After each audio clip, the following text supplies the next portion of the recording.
Hello friends, welcome to the my YouTube channel. आज मैं आपको साइंस की क्लास कराने जा रही हूँ, जिसमें मैंने इम्पोर्टेंट टॉपिक लिया है। वो लिया है रेस्पिरेशन यानी कि श्वसन। चाहे वो जीवों में श्वसन हो या ह्यूमन बीइंग में श्वसन हो, उसके बारे में आज बात करेंगे। तो आज का एक इम्पोर्टेंट टॉपिक है रेस्पिरेशन। अगर आप और भी वीडियोस देखना चाहते हैं टॉपिक वाइज साइंस की, तो आप वो भी देख सकते हैं, वो मैंने करा रखे हैं। और अगर आप जो मैथ पेपर 2 का सॉल्यूशन देखना चाहते हैं, जो प्रीवियस ईयर पेपर है, जो दिसंबर और जनवरी मंथ में हुए थे ऑनलाइन पेपर, वो भी मैंने उनका सॉल्यूशन करा रखा है, तो आप वो भी देख सकते हैं। ठीक, तो आज का जो टॉपिक है वो शुरू करते हैं, रेस्पिरेशन। तो all organism are made of small microscopic unit called cell. यानी कि जो सजीव होते हैं, यानी कि ऑर्गेनिज्म होते हैं, वो किसके बने होते हैं? यूनिट के बने होते हैं, जिसे क्या कहा जाता है? सेल्स कहा जाता है, यानी कोशिकाएं कहा जाता है। जो ऑल माइक्रो ऑर्गेनिज्म है, वो किसके बने होंगे? माइक्रोस्कोपिक यूनिट के बने होंगे, यानी कि सूक्ष्म इकाइयों के बने होंगे, जिसे क्या कहा जाता है? सेल कहा जाता है।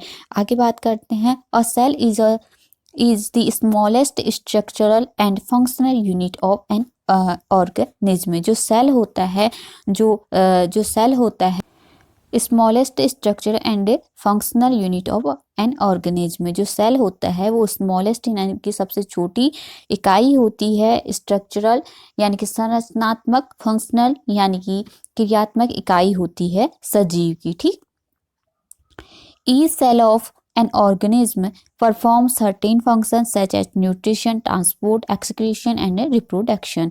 यानी कि जो सेल होता है, जो सजीव होता है, उनमें जो जीव होता है उसका उसमें क्या क्या क्या होता है? ट्रांसपोर्ट होता है, न्यूट्रिशन यानी कि पोषण होता है, एक्सक्रीशन यानी कि जो है हम एक्सक्रीशन करते हैं, यानी कि परिवहन करते हैं, रिप्रोडक्शन यानी कि जो जनन करते हैं, वो किस में पाए जाते हैं? सभी सजीवों में पाए जाते हैं। To perform these function this cell needs energy.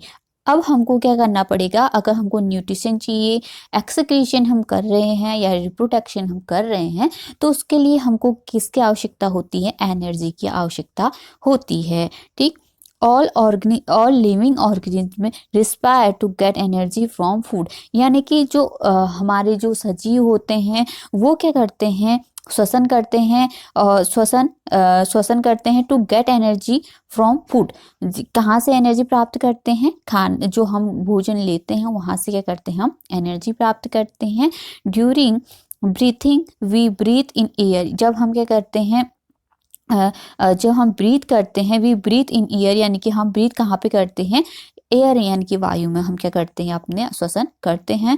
You note that air contain oxygen. आप सभी लोग जानते होंगे, जो एयर होती है, जो वायु होती है, वो क्या कंटेन करती है? ऑक्सीजन कंटेन करती है, जो हमारे लिए इम्पोर्टेंट होता है, क्योंकि ऑक्सीजन क्या करते हैं? हम ग्रहण करते हैं श्वसन के द्वारा। We breathe out air which is rich in carbon dioxide. जो हम ब्रीथ आउट करते हैं, यानी कि हम जब सांस अंदर लेंगे तब क्या करते हैं? ऑक्सीजन लेते हैं। जब सांस हम बाहर निकालते हैं, तो क्या छोड़ेगी? CO2 गैस, यानी कि कार्बन डाइऑक्साइड गैस छोड़ती है। The air we breathe in is transport to all parts of the body and ultimately to each cell। यानी कि जो हमारा जो श्वसन होता है, जो ट्रांसपोर्ट होता है, किसका? हमारे जो गैस अंदर जाती है ऑक्सीजन का, to all parts of body, यानी कि हमारे सभी अंगों तक जाती है। And ultimately to each cell, यानी कि प्रत्येक किस में जाती है? कोशिकाओं में जाती है। In the cell oxygen in the air help in the break down of food. जो ऑक्सीजन होता है, वो क्या करता है? सेल्स में क्या करता है? तो हेल्प करता है किसको? खाने को तोड़ने में, यानी कि विखंडन में सहायता करता है। अब क्या बोलेंगे? जो ऑक्सीजन है, हमने क्या किया? उसको ग्रहण किया। ऑक्सीजन क्या करेगा? हमारी जो बॉडी के सभी पार्ट है वहां तक जाता है, और क्या करता है? जो सेलों, सभी जो हमारे सेल्स है बॉडी के, उनमें जाता है, और क्या करता है? वो भोजन का, जो ऑक्सीजन के द्वारा क्या किया जाता है? भोजन का विखंडन किया जाता है, यानी कि वो क्या ब्रेक डाउन हो जाता है भोजन का। अगर ब्रेक डाउन हुआ तो वहां से क्या रिलीज होती है? एनर्जी भी रिलीज होती है, जो क्या करते हैं हम? जो हमारे लिए इम्पोर्टेंट होती है। The process of break down of food in the cell with the release of energy in the called cellular respiration, यानी कि जो हमारा जो प्रोसेस होता है कि जो हम ऑक्सीजन ग्रहण की और सेल्स हमने सेल्स में क्या किया, ऑक्सीजन गया, ऑक्सीजन आने के बाद जो है भोजन का क्या हुआ, विखंडन हुआ और वहाँ से क्या हुई, एनर्जी प्राप्त हुई यानी कि ऊर्जा प्राप्त हुई, उसे क्या कहेंगे, सेलुलर रेस्पिरेशन कहते हैं। यानी कि सेलुलर यानी कि कोश की, रेस्पिरेशन यानी कि श्वसन, यानी कि कोश की श्वसन से कहते हैं। ठीक, cellular respiration takes place in the cells of all organism aerobic respiration. क्या कहलाता है, जो सेलुलर रेस्पिरेशन है वो क्या कहलाता है, एरोबिक, यानी कि एरोबिक रेस्पिरेशन कहलाता है, यानी कि एरोबिक का हिंदी अर्थ क्या होता है, वायवीय श्वसन कहलाता है।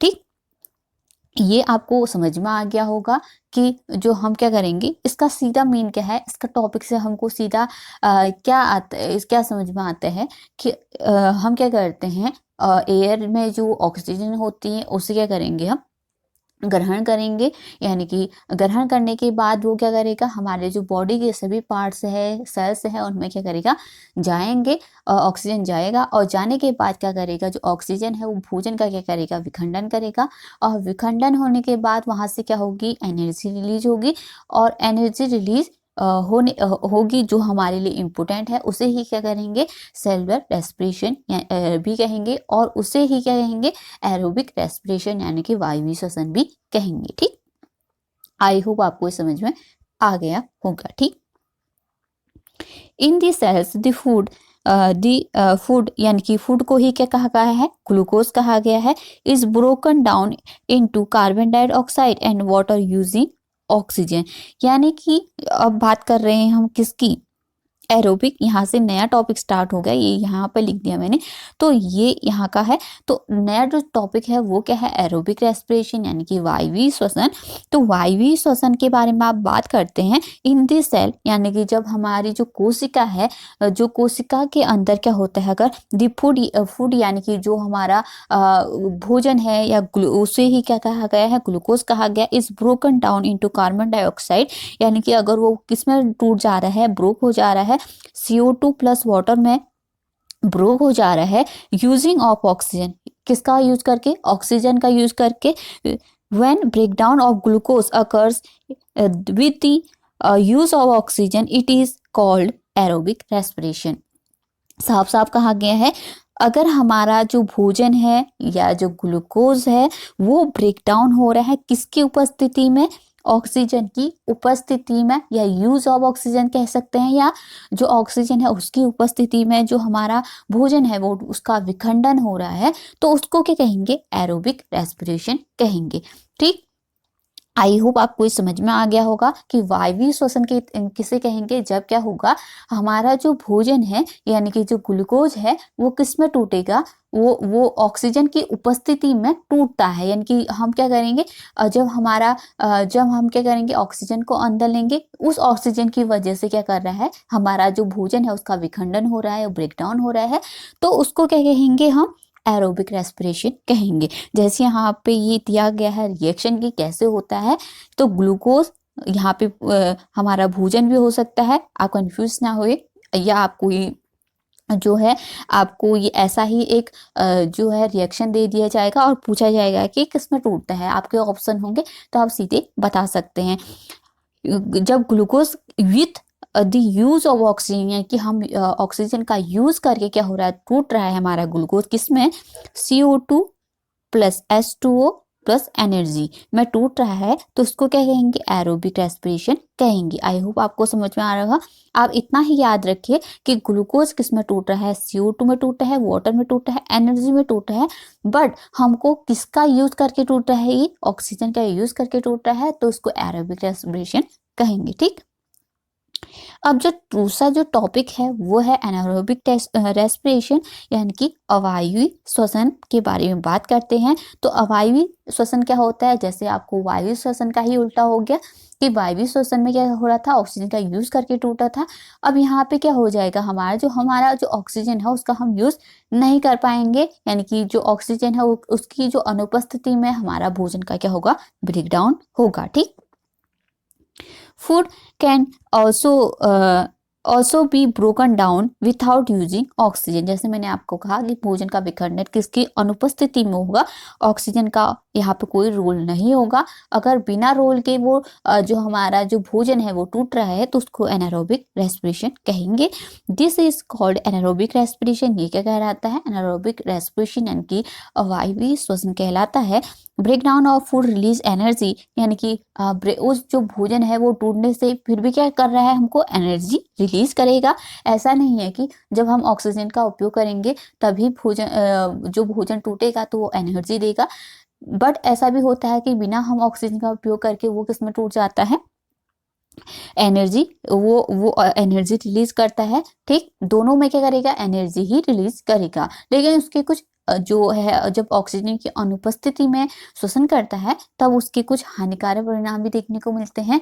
बट अभी बात कर रहे हैं हम सिर्फ एनारोबिक रेस्पिरेशन के, वो क्या होता है, तो एनारोबिक रेस्पिरेशन जो जब हम बिना ऑक्सीजन के हम क्या कर रहा है, हमारा भोजन टूट रहा है और एनर्जी रिलीज कर रहा है, वो क्या कहेंगे, एनारोबिक रेस्पिरेशन कहेंगे। ठीक, in the absence of oxygen, glucose break down into alcohol and CO2 as given below। जैसे जो हमारा एरोबिक रेस्पिरेशन था, वो aerobic respiration use of oxygen करके किसमें तोड़ा था, CO2 दे रहा था, H2O दे रहा था और एनर्जी दे रहा था। बट अब क्या हो रहा है, एनारोबिक रेस्पिरेशन में ग्लूकोज तो टूट रहा है विदाउट ऑक्सीजन के, बट किसमें टूट रहा है, अल्कोहल में, CO2 में और एनर्जी में। ठीक, CO2 तो सेम है, एनर्जी भी सेम है, दोनों में जो एनारोबिक है एरोबिक है दोनों में सेम है, बट यहाँ पे अल्कोहल आ गया।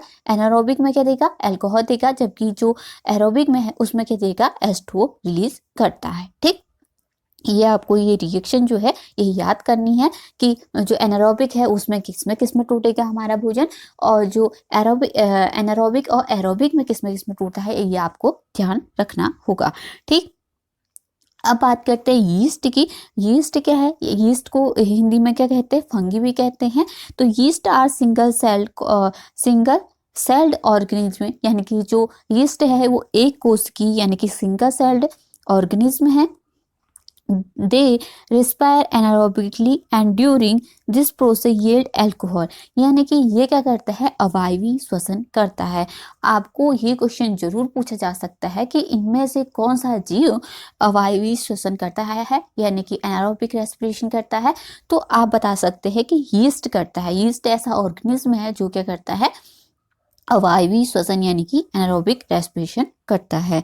इंपोर्टेंट है, आप इसे नोट डाउन जरूर कीजिएगा। They are therefore used to make wine and beer, यानी कि जैसे मैंने आपको कहा कि जब एनारोबिक रेस्पिरेशन होता है वो किस में टूटता है, अल्कोहल में टूटता है। तो ये क्या देगा, वाइन, इसको यीस्ट से क्या क्या बनाया जाता है, वाइन बनाया जाता है, बियर बनाई जाती है, यानी कि जो हमारी जो शराब है वो किसके द्वारा बनाई जाती है, यीस्ट का प्रयोग करके भी बनाई जाती है। और muscle cell can also respire. अब यहाँ पे जीवों की बात हो रही थी, ये सारी बात का किसकी हो रही थी, अल्कोहल में जब टूट रहा था तो ये जीवों की बात हो रही थी। अलग अलग जो जीव होते हैं जब अवायवीय श्वसन करते हैं तो किसमें टूटते हैं, इसकी बात हो रही थी। बट अब यहाँ पे जो अवायवीय श्वसन है वो किसकी बात हो रही है, अब यहाँ से हो रही है ह्यूमन बीइंग की, यानी कि जब हमारा जो मनुष्य है वो वायवीय श्वसन भी करता है, अवायवीय श्वसन भी करता है।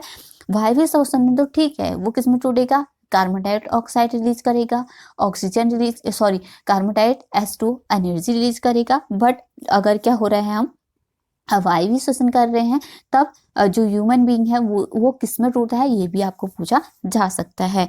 ठीक, our muscle cell can also respire, यानी कि जो हमारा जो मसल सेल्स है, जो हमारी पेशी कोशिकाएं हैं, वो एनारोबिक जो है रेस्पिरेशन कर सकते हैं, but only for a short time, यानी कि हम कुछ समय के लिए ही क्या कर सकते हैं, अवायवीय श्वसन कर सकते हैं। तभी हमको क्या करते हैं, ऑक्सीजन की जरूरत हमको पड़ती है। कभी कभी ऐसा होता है कि हम क्या कर सकते हैं, जहाँ पे ऑक्सीजन की अनुपस्थिति हो, जहाँ पे ऑक्सीजन पहुंच नहीं पा रही हो, वहाँ पे हम थोड़ी देर के लिए क्या कर सकते हैं, एनारोबिक रेस्पिरेशन कर सकते हैं। बट बहुत टाइम के लिए हम एनारोबिक जो एरोबिक रेस्पिरेशन है यानी कि वायु श्वसन है वो तो कर सकते हैं, लेकिन अवायवीय श्वसन हम बहुत समय के लिए नहीं कर सकते हैं। ठीक, when there is temporary deficiency of oxygen, जैसे मैंने कहा कि जहाँ पे ऑक्सीजन की कमी होती है वहाँ पे हम कुछ समय के लिए एनारोबिक रेस्पिरेशन कर सकते हैं। During heavy exercise, fast running, cycling, walking, many hours of heavy weight lifting, the demand for energy is high.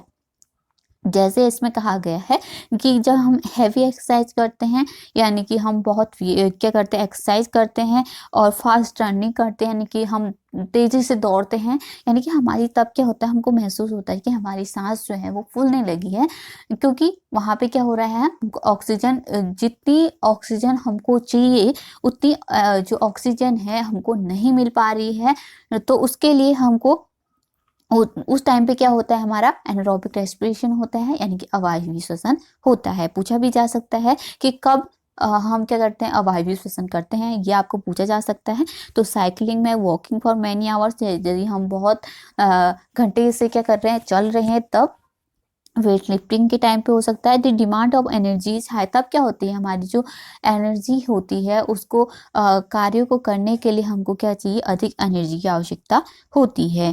But the supply of oxygen to produce the energy is limited, but क्या होता है, जो हमारी जो oxygen का supply होता है उस एनर्जी को रिकवर करने के लिए, क्योंकि हमको हाई एनर्जी की आवश्यकता हो रही है, तो तब क्या होता है, हम एनारोबिक रेस्पिरेशन भी कर लेते हैं। Then anaerobic respiration takes place in the muscle cell to fulfil the demand of energy, तब क्या करता है, हमारा जो हमको अधिक जो एनर्जी है उसको रिकवर करने के लिए, यानी कि कवर करने के लिए हमको डिमांड अधिक एनर्जी की डिमांड होती है, तब उस डिमांड को कौन करता है, हमारी जो पेशी कोशिकाएं हैं, या जो अवायवीय श्वसन कर रही है हमारी पेशी कोशिकाएं, वो क्या करती है, उसको हेल्प करती है। ठीक। अब हम, अगर पूछा जाता है कि जो हम अवायवीय श्वसन करते हैं, जो ह्यूमन बीइंग है, हम अवायवीय श्वसन कर रहे हैं, तब वो किसमें टूटता है, ये आपको पूछा भी जा सकता है। तो ग्लूकोज जो है, जब ह्यूमन बीइंग के द्वारा अवायवीय श्वसन यानी कि एनारोबिक रेस्पिरेशन किया जाता है अब्सेंस ऑफ ऑक्सीजन की उपस्थिति में, तब क्या बनता है, लैक्टिक एसिड और एनर्जी। लैक्टिक एसिड के बारे में आप लोगों ने देखा होगा कि जो एग्जाम है सीटेट का हो, चाहे कोई भी स्टेटेट का, जो साइंस का जो क्वेश्चन है वो हमेशा बनता है कि लैक्टिक एसिड कब बनता है, जब क्या करता है, ह्यूमन बीइंग क्या करता है, ऑक्सीजन की अनुपस्थिति में श्वसन करता है, तब क्या होता है, हमारी पेशी कोशिकाएं जो है, यहाँ पे ग्लूकोज में पेशी कोशिकाओं के द्वारा किया जाता है हमारा क्या, अवायवीय श्वसन यानी कि एनारोबिक रेस्पिरेशन, तब वो किस में टूटेगा, हमारे लैक्टिक एसिड और एनर्जी में टूटता है। ये हमको पूछा जा सकता है। ठीक।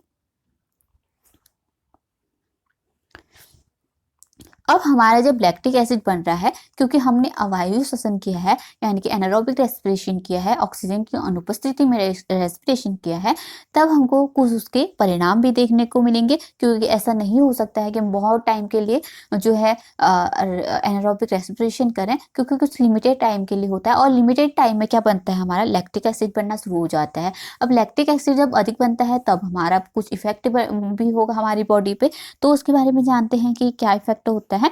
Why you get muscle cramps after heavy exercise। अब यहाँ पे जैसे दिया गया है कि आपके जो मसल्स है, यानी कि जो आपकी जो पेशियां हैं उसमें क्रैम्प्स, यानी कि जो ऐंठन है, हिंदी में क्या कहा जाता है, क्रैम्प्स को ऐंठन कहा जाता है, क्यों हो जाती है, आफ्टर हैवी एक्सरसाइज। यदि आप हैवी क्या कर रहे हैं, एक्सरसाइज कर रहे हैं, यानी कि अधिक व्यायाम कर रहे हैं, तो आपके जो मसल्स हैं उनमें क्रैम्प्स क्यों हो जाते हैं, उसके बारे में आपको सिर्फ पूछा गया है कि क्यों होता है। मैंने जैसे आपको पहले ही हिंट दे दिया है कि हमारे जो ऑक्सीजन की अनुपस्थिति में हम क्या हो रहे हैं, लैक्टिक एसिड बन रहा है, तो लैक्टिक एसिड के जमाव के कारण क्या होने लगता है, हमारे जो मसल्स हैं उनमें क्या होने लगती है, क्रैम्प्स यानी कि ऐंठन होने लगती है। ठीक।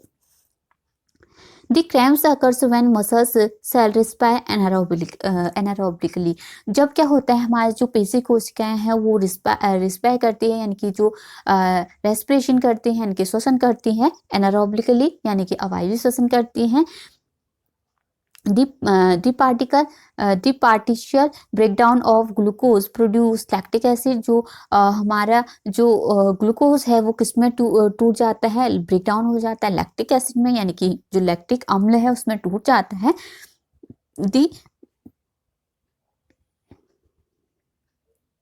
The accumulation of lactic acid caused muscles cramps, यानी कि जो हमारा जो लैक्टिक एसिड का जो हमारा जो लैक्टिक एसिड बना था, उसके जो आंशिक जो टूटने के जो हमारा जो क्या है, हमने क्या लिया, भोजन लिया, भोजन का विखंडन किसमें हो रहा है, हम लैक्टिक एसिड में हो रहा है, क्योंकि जो हमारा जो अवायवीय श्वसन कर रहे हैं, अवायवीय श्वसन से क्या हो रहा है, हमको अधिक एनर्जी की आवश्यकता होती है। अब क्या हो रहा है, हमारा जो लैक्टिक एसिड है वो क्या कर रहे हैं, हमारे मसल्स में क्या कर रहे हैं, क्रैम्प्स उत्पन्न कर रहे हैं, यानी कि ऐंठन उत्पन्न कर रहे हैं। ठीक,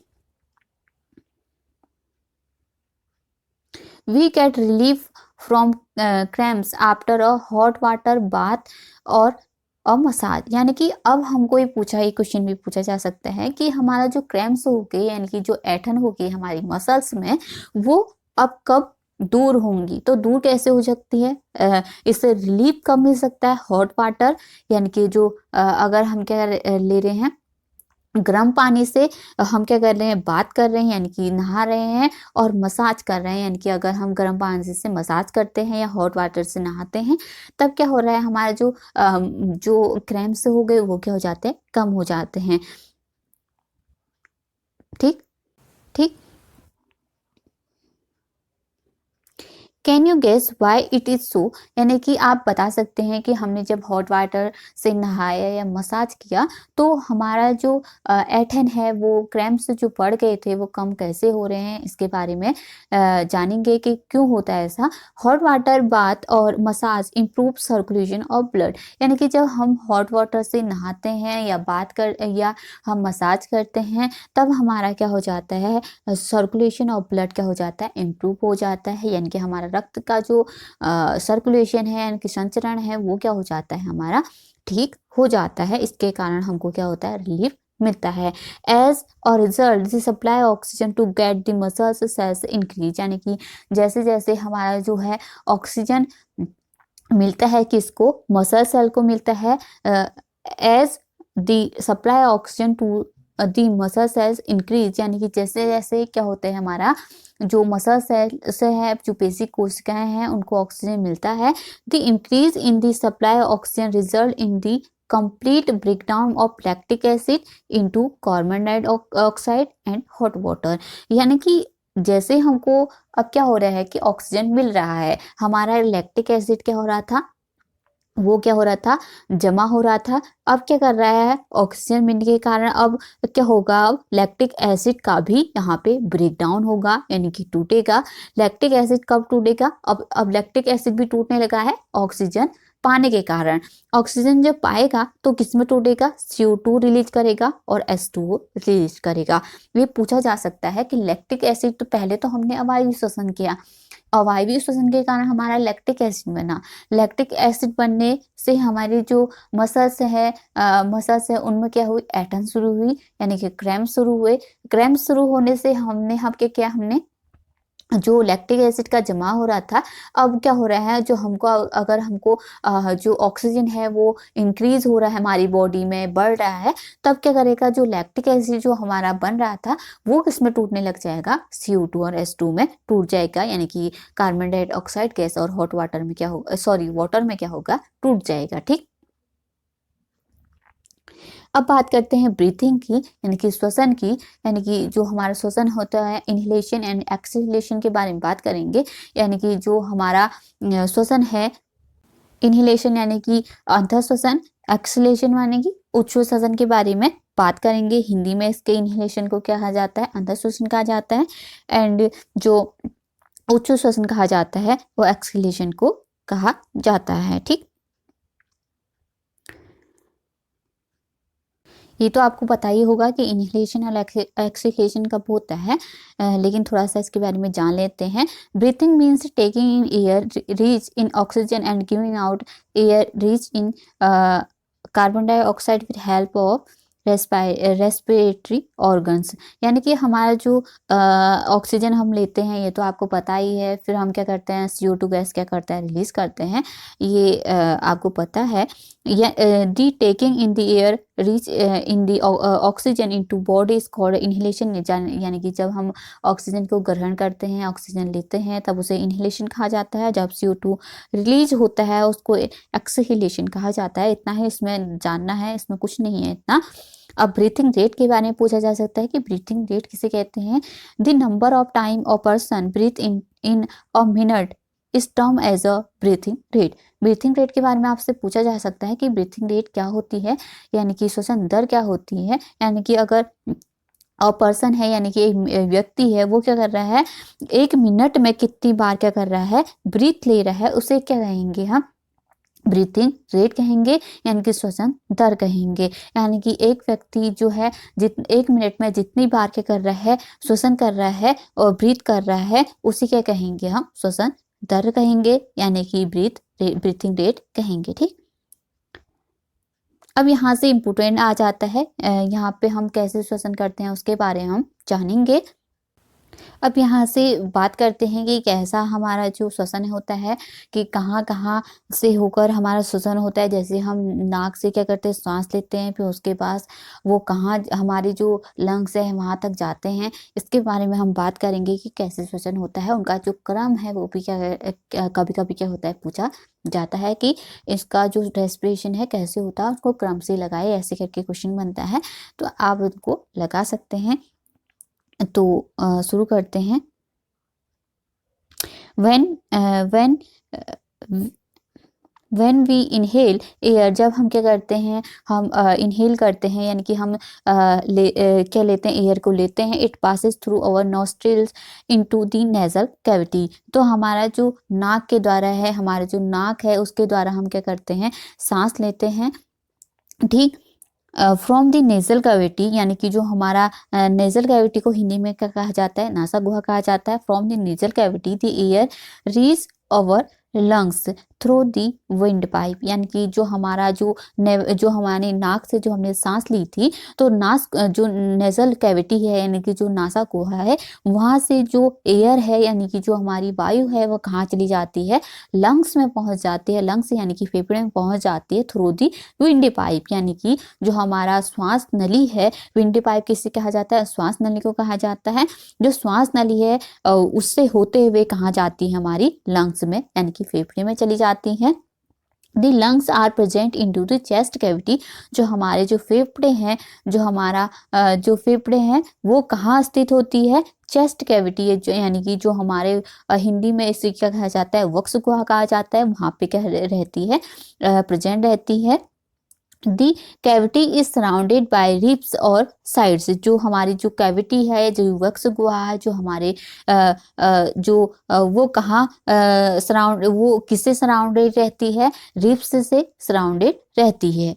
और large muscular seat called diaphragm, जो हमारा जो लार्ज मस्कुलर सीट, यानी कि जो बड़ी क्या होती है, मस्कुलर सीट होती है, यानी कि पेशी जो है परत होती है, वो क्या कहलाती है, डायफ्राम कहलाती है, डायफ्राम कहलाती है। ठीक, forms the floor of the chest cavity, जो क्या करती है, जो वक्ष गुहा है, यानी कि चेस्ट कैविटी है, उसको क्या करती है, फ्लोर करती है, यानी कि आधार प्रदान करती है। ठीक, breathing involves the movement of the diaphragm and the ribs cage, यानी कि जो हमारी जो श्वसन है, जो हम श्वसन कर रहे हैं, वो क्या करती है, जो डायफ्राम है और रिब्स केज है, उसको क्या करती है, मूवमेंट करती है, यानी कि गति प्रदान करती है। जो हम श्वसन कर रहे हैं उससे क्या मिल रही है, डायफ्राम और रिब्स केज को क्या मिल रही है, जो है मूवमेंट मिल रही है, यानी कि गति मिल रही है। ठीक,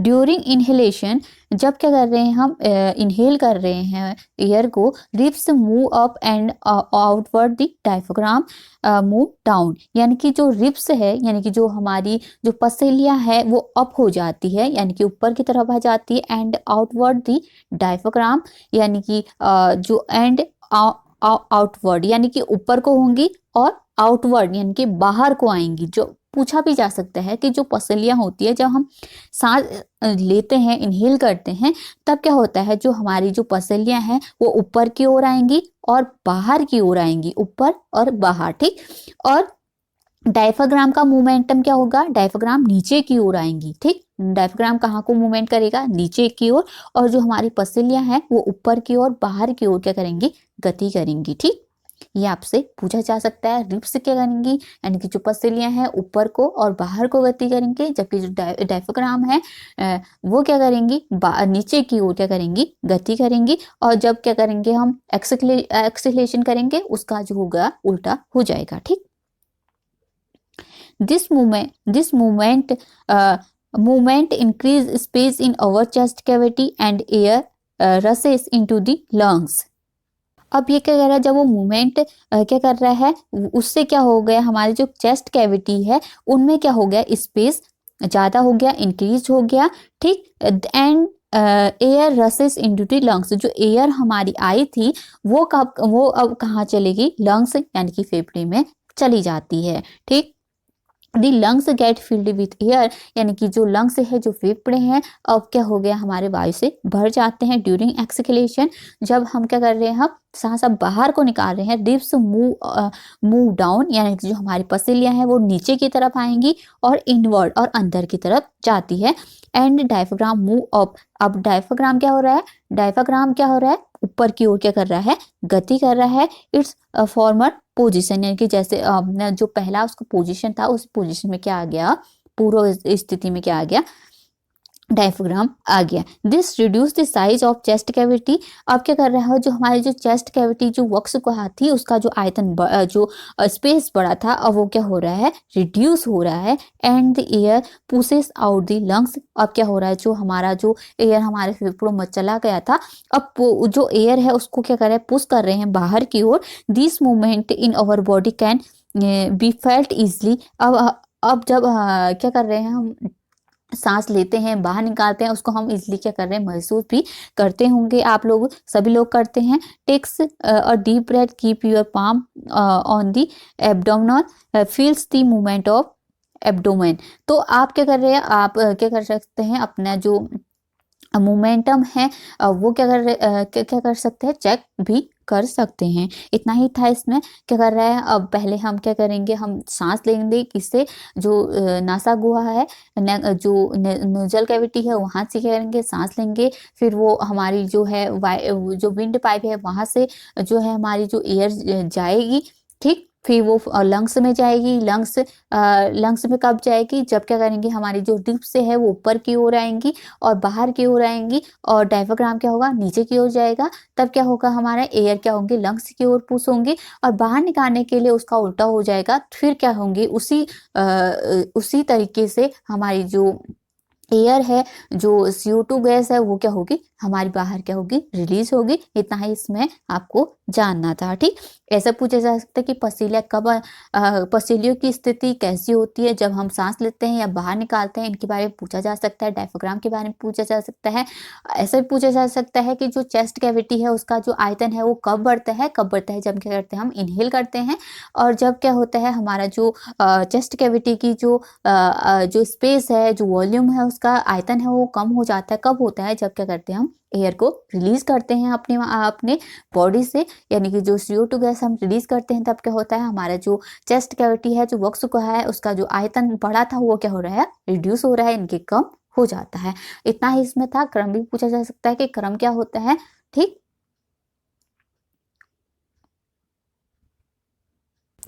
The air around us has a various type of unwanted particle, यानी कि आपको पता होगा जो हमारी वायु है, वायुमंडल में अनवांटेड यानी कि जो अवांछित जो होते हैं पार्टिकल उपस्थित होते हैं। Such as smoke, dust, pollution, यानी कि कुछ क्या होते हैं, डस्ट होता है, स्मोक होता है, धुआं होता है, वो पार्टिकल क्या रहते हैं, एयर में उपस्थित रहते हैं। When we inhale the particle get trapped into the air present in our nasal cavity. जब क्या कर रहा है, हमारा इनहेल कर रहा है, हम क्या कर रहे हैं, इनहेल कर रहे हैं, तब क्या हो रहा है, वो पार्टिकल किस में फंस जा रहे हैं, ट्रैप्ड हो जा रहे हैं।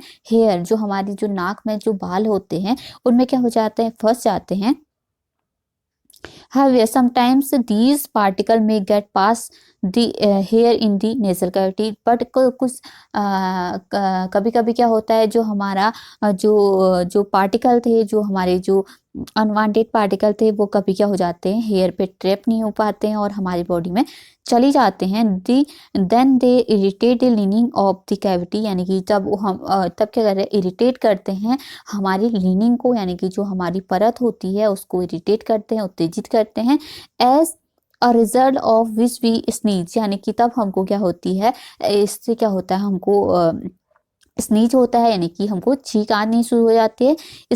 Sneezing space this particle from the inhale in the air and dust free clean air enters our body, यानी कि जब हम चीखते हैं तो हमारी जो डस्ट पार्टिकल गए थे वो बाहर की ओर आ जाते हैं एंड द डस्ट फ्री, और डस्ट फ्री हो जाता है, clean air enter our body, तब हमारी जो क्लीन एयर है, जो स्वच्छ वायु है, वो हमारी बॉडी में क्या करते हैं, एंटर करते हैं। अब यहाँ से हम क्या करेंगे, कल को अगले टॉपिक पे देखेंगे इसको, ब्रीथिंग इन और एनिमल्स, क्योंकि जो वीडियो है वो लंबा जा रहा है, तो इसके लिए यहाँ से हम कल करेंगे। आई होप आपको ये जो बताया मैंने समझ में आया होगा। यहाँ पे जो है इम्पोर्टेंट जो है टॉपिक है, यहाँ से बहुत सारे क्वेश्चन बनते हैं, चाहे वो श्वसन के बारे में हो, चाहे जीव के श्वसन के बारे में हो, चाहे वो लैक्टिक एसिड के बारे में हो, कब होता है, क्यों होता है, कैसे होता है, कब कम होता है, ऐसे क्वेश्चन बनते हैं। तो आप इसे ज़रूर देखिएगा। आई होप आपको ये वीडियो अच्छी लगी होगी। अगर आपको ये वीडियो अच्छी लगी है तो प्लीज़ लाइक करें, शेयर करें और सब्सक्राइब करें। Thank you so much.